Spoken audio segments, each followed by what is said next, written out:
তো hello everyone, আসসালামু আলাইকুম, it's me Raihan, welcome to another blog. আজকের ব্লগটা শুরু হইতেছে গ্রামীণ কিছু সৌন্দর্য নিয়ে, যেটা আপনারা দেখলেই বুঝতে পারবেন। আর গ্রামীণ কিছু সৌন্দর্য হলো পুকুর, খাল, বিল, নদী, নালা। তো আর সেখান থেকে আমরা পুকুরকে বেছে নিলাম। তো আজকে ধরতেছে আমাদের পুকুরে মাছ, আর এটা হলো হিসাবে খাতা।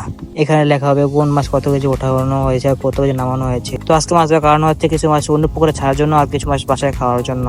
তো এখানে বাইরে মাছ আছে, তারা বলতেছে অনেক কষ্ট নাকি জাল টানা। কোনো সময় ধরি নেই, তাই বুঝতে পারতেছি না, কিন্তু তাদের মুখে শোনা কথা আর কি বললাম। তো অবশ্যই জাল টেনে কাছে নিয়ে আসলো মাছ ধরার জন্য।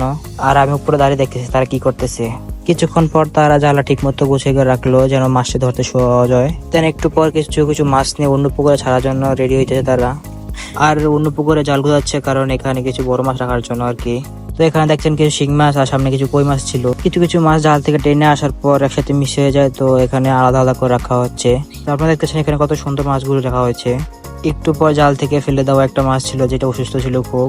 আস্তে আস্তে জালের মাছগুলো শেষ হয়ে যাচ্ছিল। শেষ পর্যায়ে এসে একটা কাতল মাছ, দুইটা রুই মাছ আর কিছু সিলভার মাছ পাওয়া গেছে। অনেকে আসছে মাছ দেখার জন্য, মাছ কেনার জন্য।